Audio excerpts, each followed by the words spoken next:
nessa primeira aula, para dar um embasamento para todo mundo, eu vou falar de introdução ao Cloud Computing, conceitos e valores.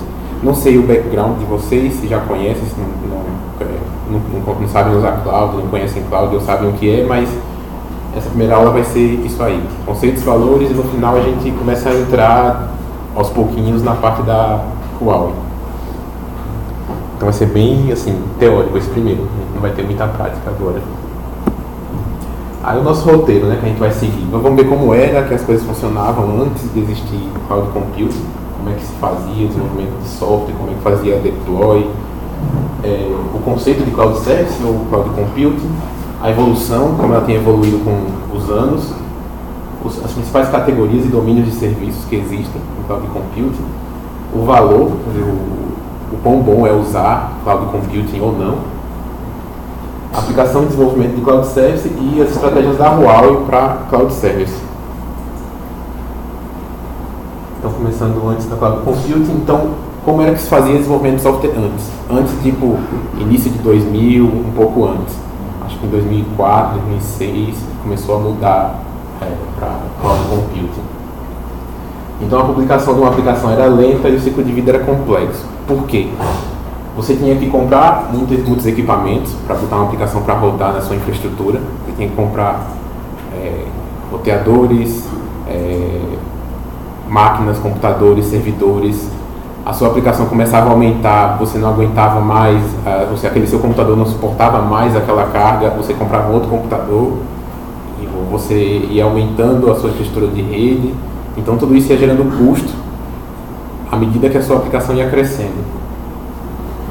Então, isso levava muitas semanas, porque além de você comprar os equipamentos, você também tinha a instalação dos aplicativos. Você tinha que estar fazendo nas suas máquinas, atualização de software, em toda aquela sua infraestrutura, todos os sistemas operacionais que você tinha rodando, você tinha que estar atualizando. Então, levava-se muitas semanas. Equipamentos e aplicativos são adquiridos separadamente, este é um dos motivos para estender o tempo da publicação da infraestrutura. E quando você solicitava manutenção, alguma coisa, levasse dias ou horas ou dias para ter o suporte atendido. Seja no software, que aí você tinha que entrar em contato com, no caso usasse o Windows, com o suporte da Microsoft, o Windows Server instalado na máquina, ou você tinha que contratar um profissional especializado naquilo e ficar lá dentro da sua empresa ou cuidando daquele sistema. E no caso do hardware, você quebrou a máquina, você tem que entrar em contato com a Dell ou com quem quer que seja para vir fazer a manutenção no computador. E aí tudo isso leva tempo e custo.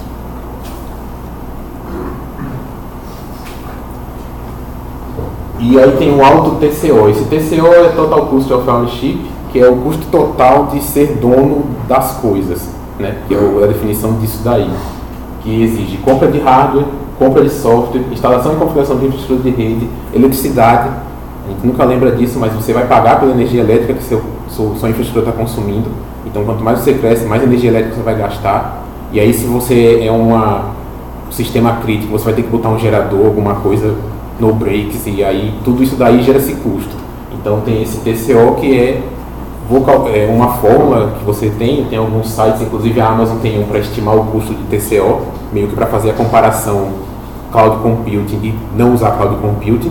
Você comparar, eu quero botar essa infraestrutura de rede, essa infraestrutura para o meu aplicativo, e eu preciso de N servidores rodando dessa internet, dessa rede, disso daqui, essa calculadora da Amazon, você pode colocar tudo e ele dá mais uma estimativa de quanto você gastaria para ter isso daí rodando na sua empresa, né? Fisicamente tudo lá, sem usar nada de cloud. Além disso, o equipamento passa a ser subutilizado a maior parte do tempo.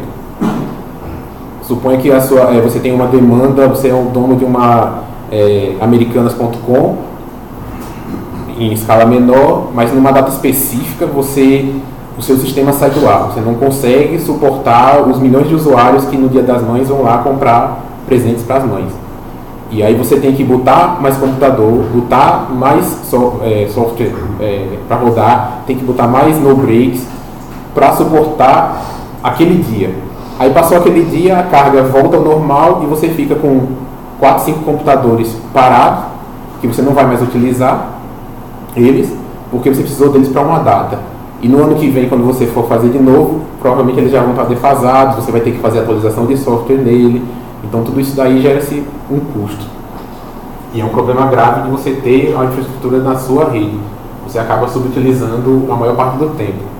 Se é uma loja virtual que só funciona no horário comercial, não faz sentido, mas se existisse uma loja virtual que só funcionasse no horário comercial, outro horário noturno você não estaria utilizando, estaria parado o computador.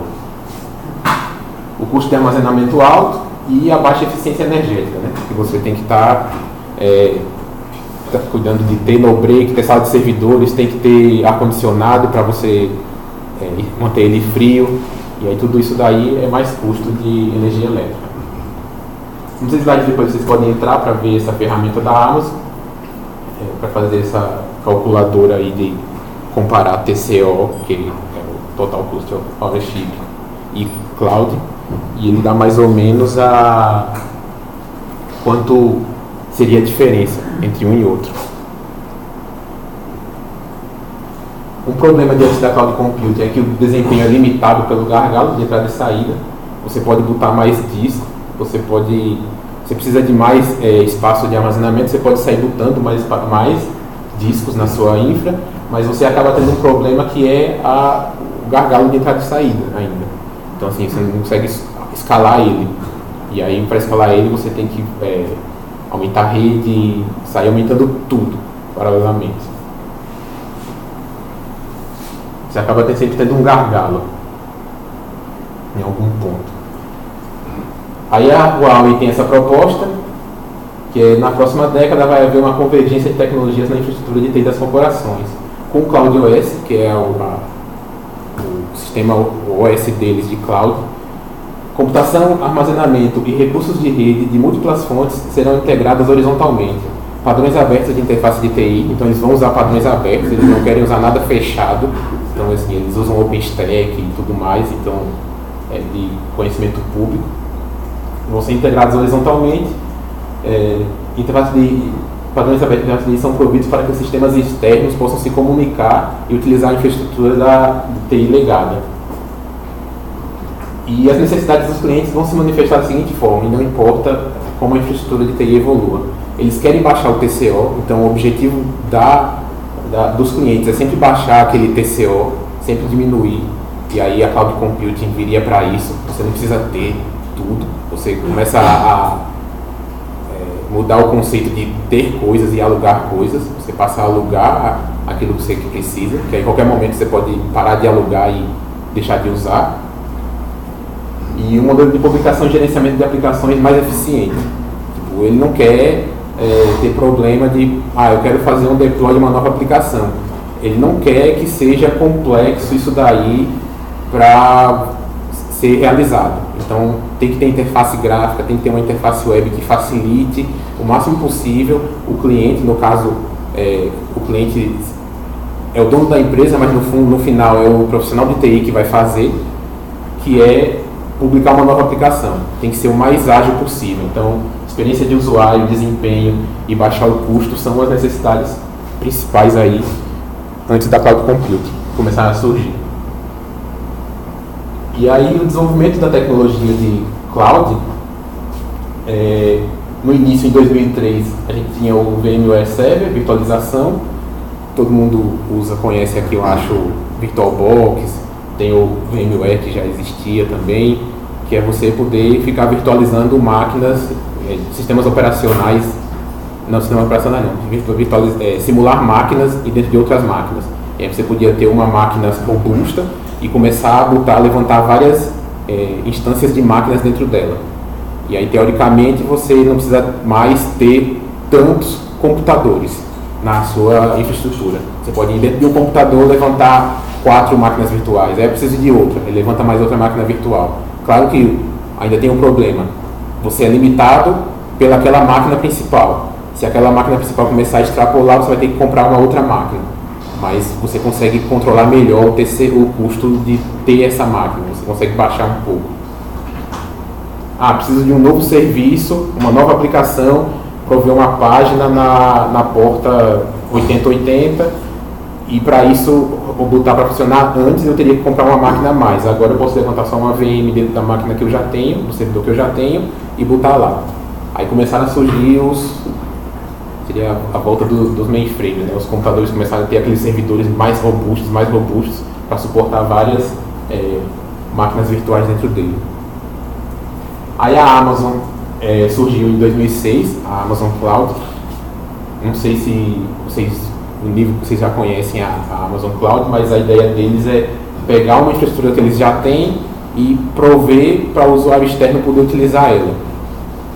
Então seria mais ou menos num laboratório como esse, a gente tem esses computadores rodando, a gente começar a prover APIs ou formas de usuários externos poderem fazer processamento aqui dentro. Poder usar disco daqui, poder usar o computador daqui para fazer processamento de alguma coisa, e a gente começar a desenvolver uma API para fora e começar a alugar. Você pode armazenar 10 GB aqui no meu laboratório. Tem uma API aqui, você pode fazer upload e começar a salvar os arquivos aqui dentro. Você pode botar uma página web para rodar aqui dentro também. E aí foi mais ou menos o que a Amazon começou a fazer em 2006. Uma infraestrutura que eles já tinham, eles têm uma estrutura grande de TI lá dentro. Inclusive tem uma entrevista de um cara da Amazon, acho que é da Amazon, que ele fala que... Não, minto, foi Magazine Luiza que falou isso. Que na verdade eles são uma empresa de tecnologia que faz vendas hoje. Eles não são mais uma empresa de vendas.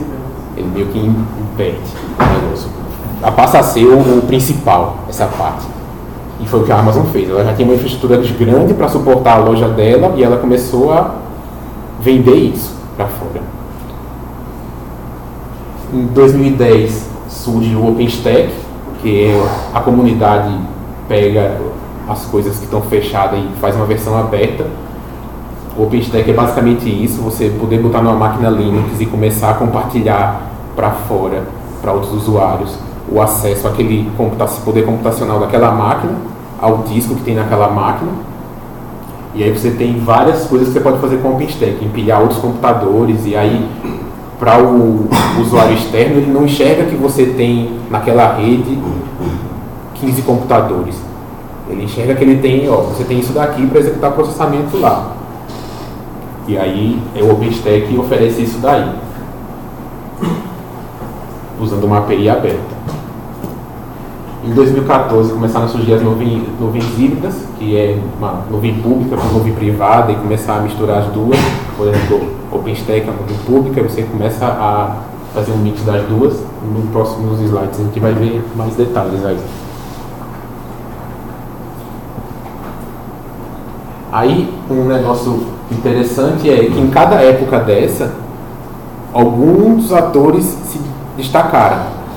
Na época da virtualização, lá no início de 2000, o destaque foi Microsoft e VMware. Eles foram os que se destacaram nessa época. Em nuvens públicas, quando começaram a surgir as nuvens públicas, veio a Amazon e a Microsoft. A Microsoft tem o Azure, que é o equivalente da Amazon.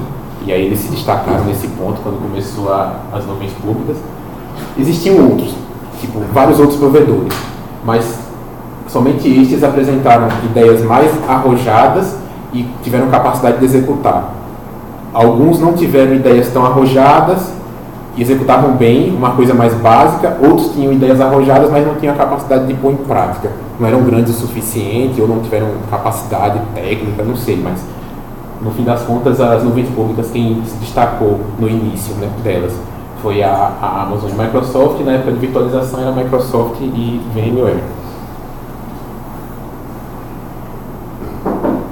E aí a gente começa a entrar nesse conceito de cloud computing, que a gente já está tendo mais ou menos uma noção aqui de que seria, né? Ter vários computadores e prover esses recursos computacionais de modo. Aí quando a gente for entrando nos cursos, a gente vai ver quais são esses recursos computacionais. Vocês vão ver que é praticamente tudo que existe dentro de uma infraestrutura de rede, de uma infraestrutura de TI. De rede a SO, a computador, memória, armazenamento, praticamente tudo que você pode fazer no computador, você começa a botar API para o pessoal de fora poder usar. Segundo o NIST, a definição de Cloud Computing é um modelo de infraestrutura para permitir o acesso ubíquo, conveniente e sob demanda a um conjunto compartilhado de recursos de computação, redes, servidores, armazenamento, aplicações e serviços, que podem ser rapidamente provisionados, quer dizer, eu posso alugar ele rapidamente, usando o termo mais genérico, podia alugar ele e já está pronto para eu usar de forma rápida. E a gente vai ver nas aulas que realmente você vai na página web e diz, quero uma máquina, e você, com alguns cliques, sobe uma máquina para rodar e está lá rodando já para você utilizar ela. E também ser liberados com esforço mínimo de gerenciamento ou interação com o provedor de serviço. Não quero mais essa máquina, não ter que ligar para um suporte pedindo, desliga essa máquina que eu não quero mais, não. Tem que ser rápido para levantar e tem que ser rápido para parar também. E por ser sob demanda, você passa que você tem a cobrança também sob demanda. E aí você começa a ter possibilidades do tipo, aquele problema que eu apresentei no começo do Dia das Mães, que a gente tinha, eu comprava mais computadores para um dia, para venda de produtos num dia específico, e tirava no dia seguinte. Naquela época eu não podia fazer a tirada, não é fácil, você vai chegar na loja e devolver os computadores que você comprou no dia anterior, ele não vai querer. E também para repassar para frente é difícil. Nesse caso daqui você precisa de mais computadores, adiciona computadores na API, passou o Dia das Mães, desliga os computadores, tudo na web, e aí fica bem mais ágil. Aí a questão de ser sob demanda, né? Você diminui o custo rapidamente, então logo você não precisa ir mais dos computadores. As 5 características essenciais em Cloud Computing, né, que precisa ter para realmente valer a pena. É a disponibilização de serviços sob demanda, que é esse exemplo que eu dei agora. Você precisa de mais, você bota mais máquina, você precisa tirar, você tira mais máquina. Amplo acesso à rede, então, como ele está em outro lugar executando, tem que estar na internet o tempo todo, tem que ser online 24 horas. Disponibilizar muitos recursos computacionais a muitos clientes de forma transparente. Então, você não tem a transparência é que você não tem uma consciência de que o meu computador que eu levantei está numa máquina específica X lá. Você não tem essa consciência disso. Para os clientes todos é transparente. O mesmo computador pode ter vários rodando, você não tem essa ideia. Provisionamento e liberação rápida de recursos. Então é isso daí que eu falei. Você adiciona computadores, tira computadores com alguns cliques, já está feito. E outra coisa importante é a medição de serviço utilizado. Tudo que você faz nessa área de TI, você tem que medir para poder saber se está valendo a pena ou não. E aí você tem que ter umas ferramentas de métrica para quando você subir uma máquina, você conseguir calcular quanto está se gastando com ela, qual o poder computacional que está sendo utilizado ou não ali. A evolução de Cloud Service, mais uma para reforçar o que a gente já viu antes, né? Inicialmente tinha a virtualização, aí começou as nuvens privadas, né? E consolidação de múltiplos data centers, e no final a nuvem híbrida, que seria a mistura de nuvens públicas e privadas.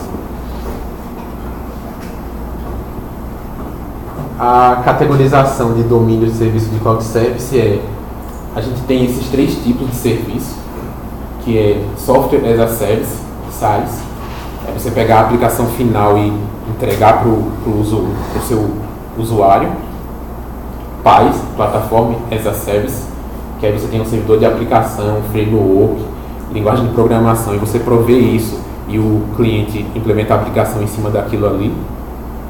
E o Infrastructure as a Service, que é você só prover a infraestrutura, que é nesse ponto que a gente entra aí. Você provê rede, computação, armazenamento, rede elétrica. Outra coisa aí, você não precisa se preocupar mais com energia, com rede elétrica. Você paga por ela, eles vão cobrar de você e também o consumo de energia.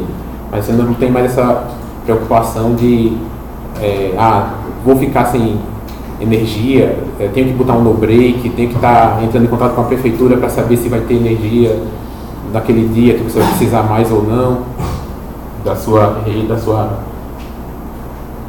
na sua rede de computadores, você vai precisar ou não.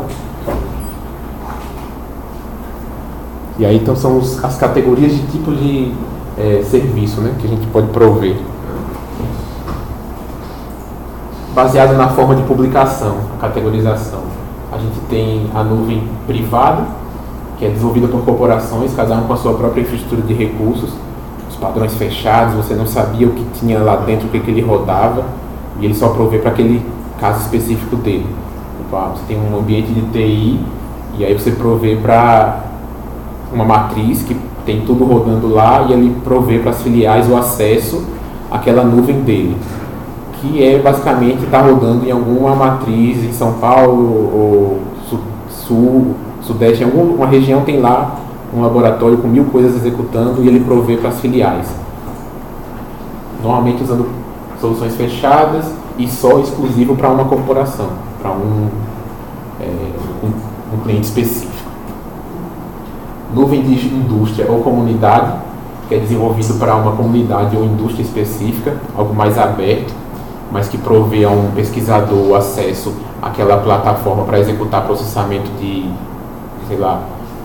processamento de imagem para detectar câncer em algumas imagens específicas de pele. Aí você tem a infraestrutura que faz esse cálculo e ela provê a comunidade de cientistas que possam enviar as fotos para lá e fazer essa verificação. A nuvem pública, que é uma enorme infraestrutura de nuvem alugada de forma pública. Aí a gente tem a Huawei, que aluga também, a Amazon e a Azure, hoje os exemplos principais. E a híbrida, que envolve 2 ou mais modelos de publicação.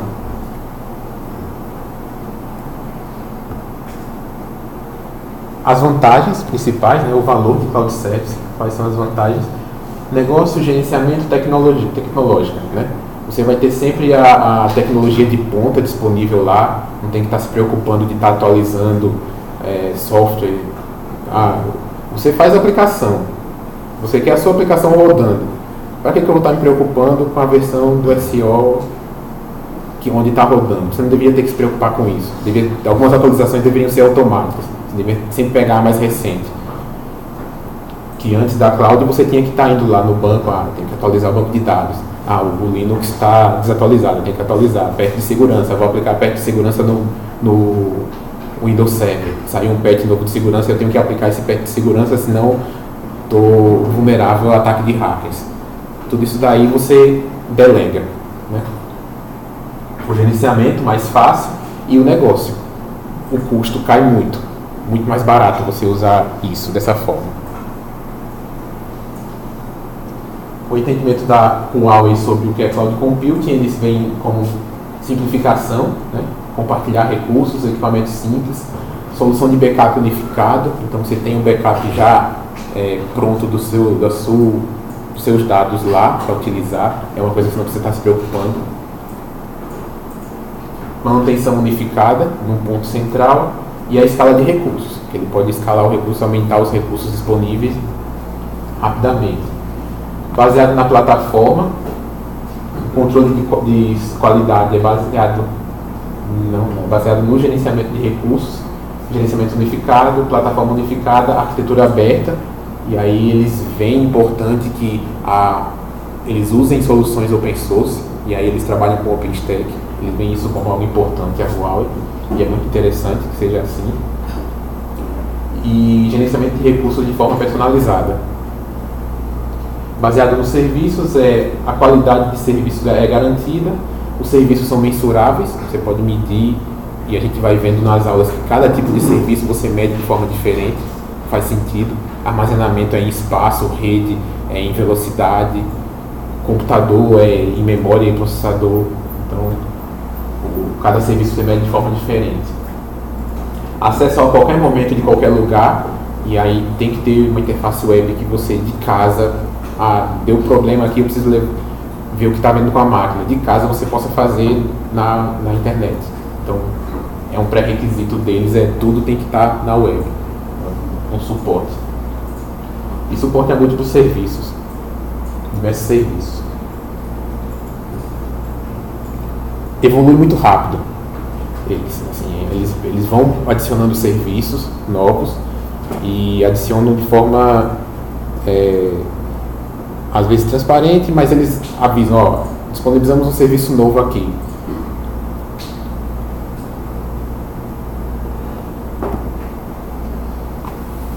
Eles veem o desenvolvimento acelerado de computação na nuvem e demanda de mercados emergentes. Uma coisa interessante da Huawei, eles parecem ter uma visão mais generosa com a América Latina do que outras soluções. No início, em 2011, o foco deles era... Isso aqui são as ondas, né? A gente vai enxergando, vai indo subindo aqui para ver como é que está. Então, no início, Estados Unidos, Japão e Coreia do Sul tinham 59% do mercado global de cloud computing e a taxa de crescimento era 16%. Quer dizer, quanto a gente pode crescer lá ainda? Estados Unidos, a Amazon está lá dentro, já é dominando, então já utiliza muito cloud computing, mas não cresce tanto mais ali dentro. A primeira onda tem um grande alcance e baixa taxa de crescimento. Aí depois a Europa tem um grande alcance e alta taxa de crescimento, de 21% em 2015. E em 2007 eles começaram a ver Indonésia e Índia com a taxa de crescimento de 30%, a China com a taxa de crescimento de 25% e América Latina, Brasil, Argentina, México, com a taxa de crescimento de 20%. Ainda tem um pequeno alcance, o uso de clouds, não é muito amplo. E assim, você vai em congressos, em TI e tudo mais, você vê, às vezes, profissionais da área de TI não sabem tudo que a cloud pode oferecer para ele. Assim, ainda. Ele não enxerga a amplitude disso, de como isso pode facilitar muito se ele usar tudo que ali tem. Para muita gente, ainda, cloud computing é só uma máquina levantada lá, para você usar. É uma máquina virtual com SSH que eu posso acessar e botar coisa lá dentro. E não é. A gente vai ver no curso que é bem mais. Você tem serviços para muitas coisas sem precisar nem entrar numa máquina. Sem precisar nem fazer SSH numa máquina.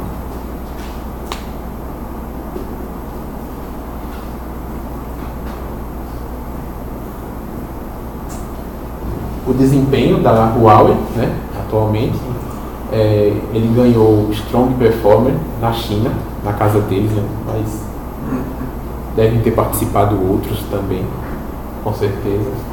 Em 2016, a virtualização de servidor no mercado chinês, a Huawei se manteve em segundo no ranking com a maior taxa de crescimento. Em 2016 também, as vendas da nuvem da Huawei ficaram em primeiro no mercado chinês. Em 2018, no IMS World Forum, a Huawei ganhou o prêmio de melhor estratégia para comunicação em tempo real para redes 5G. Então, eles estão crescendo muito, a Huawei. A gente não tem muito conhecimento, só lembra quando fala de Huawei, lembra do celular Huawei, mas eles fazem muito mais coisa do que celular.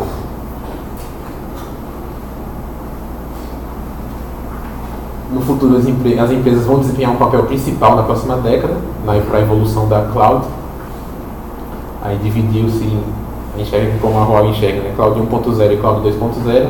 A Cloud 1.0 nasceu na nuvem, a Cloud 2.0 ela cresce com a nuvem que já existe. Na 1.0 você tinha o padrão unificado, compartilhamento de uso, aplicações nativas. Aí na 2.0 você tem que adicionar o controlável, para o usuário poder controlar ela, segurança de dados e herdar aplicações legadas. Nessa próxima década, na verdade, esse 2.0 a gente já está vivendo agora, né? Aplicação e desenvolvimento do Cloud Service. Bem, a gente tem hoje o que a Huawei tem. Isso daí é o que a Huawei tem hoje em números. Ela já está em mais de 170 países e regiões. Tem 16 centros de pesquisa e desenvolvimento trabalhando em desenvolver a nuvem dele de várias formas diferentes. 36 centros de inovação, 14 escritórios regionais, 45 centros de treinamento e 176 mil funcionários. Então, assim, ela é grande, é muito grande, está crescendo e está expandindo. E o legal é que ela está vindo para cá, a gente vai ver mais para frente como é que ela está entrando no Brasil, para se tornar uma alternativa à Amazon, né? Cloud Computing é o foco da Huawei na próxima década. US$ 150 bilhões de investimento. Eles, principalmente, a experiência do usuário tem que ser otimizada e alcançar os anseios dos clientes, desenvolvimento orientado para o futuro e ajuste estratégico para a indústria. Eles têm 3 grupos de clientes: telecoms, que é um cliente da Huawei. A gente vai ver aqui qual é o que a gente vai trabalhar mais, mas você já deve estar por dentro, é a Vivo. Governos e empresas e o cliente final. Você, como desenvolvedor de TI, ser um cliente da Huawei para acessar a infraestrutura dele e botar sua aplicação para rodar lá.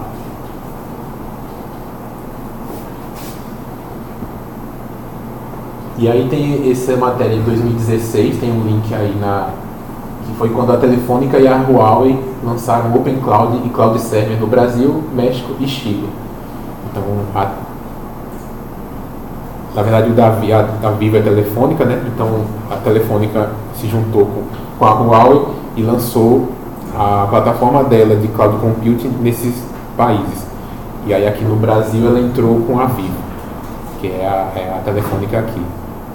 E aí hoje a Vivo já tem, se você for procurar na internet lá, já tem o Open Cloud da Vivo para empresas, que você pode criar uma conta e começar a utilizar os serviços dele de nuvem na sua solução.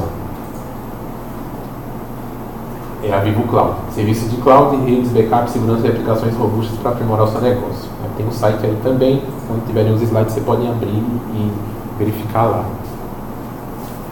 O cadastro é meio complicado, mas vocês vão conseguir ver nesse da Vivo Empresas o que eles oferecem aqui de solução. Mas é bem burocrático, você precisa do CNPJ, fazer uma conta, entrar em contato, aí vai começar a vir uma fatura mensal para você, cobrando o que você utilizar. Nesse ponto eles ainda estão um pouco atrás dos outros, porque os outros são bem... Só na web mesmo você clica e já tem uma conta pronta para acessar. Mas estão evoluindo nesse sentido.